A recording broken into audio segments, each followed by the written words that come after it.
दोस्तों, आज मैं आपको कब्ज़ के बारे में बताऊंगी कि सर्दियों में ख़ास तौर पर लोगों को ज़्यादा कब्ज़ क्यों होता है।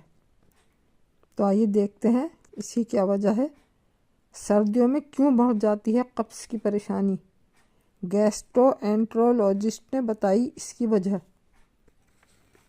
आज के वक्त में कब्ज़ एक आम परेशानी होने के बावजूद सबसे ज़्यादा अनदेखी की जाने वाली परेशानी है। यही वजह है कि कब्ज़ के कारणों, लक्षणों और जटिलताओं के बारे में आम लोगों को शिक्षित करने के लिए कब्ज़ जागरूकता माह 2025 मनाया जाता है। हर साल दिसंबर माह को कब्ज़ जागरूकता महीना 2025 के रूप में मनाया जाता है। इस ख़ास दिन को मनाने के पीछे का मकसद कब्ज़ के बारे में बातचीत के ज़रिए लोगों को पाचन हेल्दी बनाए रखने के लिए प्रोत्साहित करना है। आजकल ख़राब लाइफस्टाइल की वजह से लोगों के बीच कब्ज़ की परेशानी आम हो गई है। ख़राब डाइट, इनएक्टिव लाइफ स्टाइल और पानी की कमी मेटाबॉलिज्म स्लो कर देती है, जिससे आंतों का काम स्लो हो जाता है और धीरे धीरे कब्ज़ की परेशानी बढ़ने लगती है।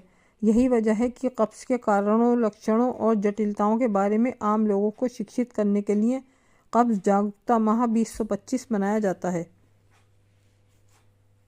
सीके बिरला अस्पताल के गैस्ट्रोएंट्रोलॉजिस्ट के अनुसार कब्ज़ की समस्या और इसके कारण और इसका इलाज क्या है, ये बताया जाएगा।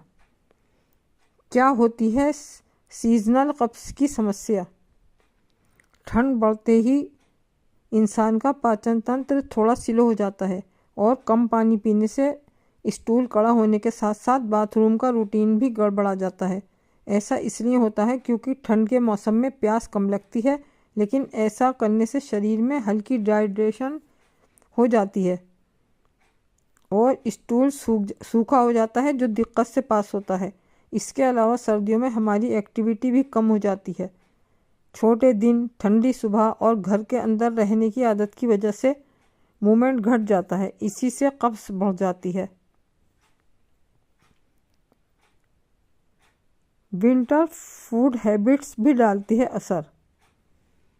सर्दियों में खाने की आदतें भी बदल जाती हैं। ज़्यादातर लोग गर्म, भारी और कैलोरी भरा भोजन जैसे फ्राइड चीज़ें, मिठाइयाँ, रिफाइंड कार्ब्स और घी वाली डिशेस खाना ज़्यादा पसंद करते हैं। ये सब चीज़ें टेस्टी तो होती हैं, लेकिन इनमें फाइबर बहुत कम मात्रा में होता है।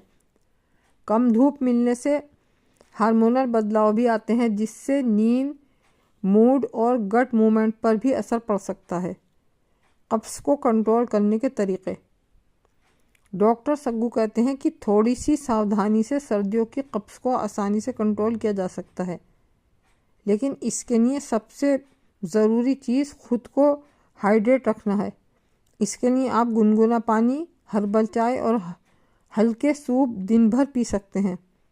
ऐसा करने से स्टूल नरम रहता है और बाथरूम जाना आसान होता है। इसके अलावा डाइट में फाइबर की मात्रा बढ़ाना भी बहुत ज़रूरी है।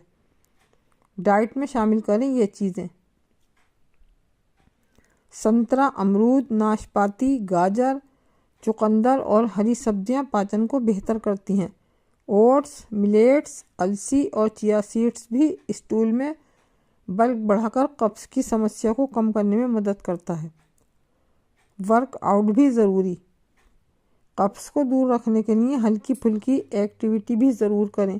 20 से 30 मिनट की वॉक, घर पर एक्सरसाइज, योग या स्ट्रेचिंग से आंतों की मूवमेंट तेज़ होती है। नेचुरल प्राकृतिक तरीके भी असरदार।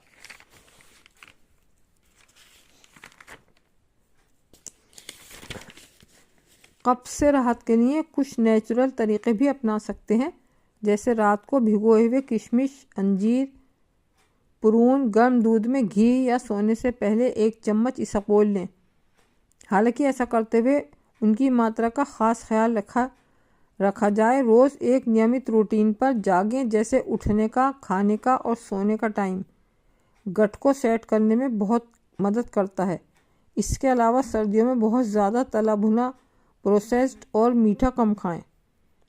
दोस्तों, ये जानकारी सामान्य जानकारी पर आधारित है। ये सब करने के लिए आप अपने डॉक्टर से मशवरा कर सकते हैं। अगर आपको मेरी वीडियो पसंद आई तो प्लीज़ लाइक, सब्सक्राइब और शेयर करें, फॉलो करें। शुक्रिया।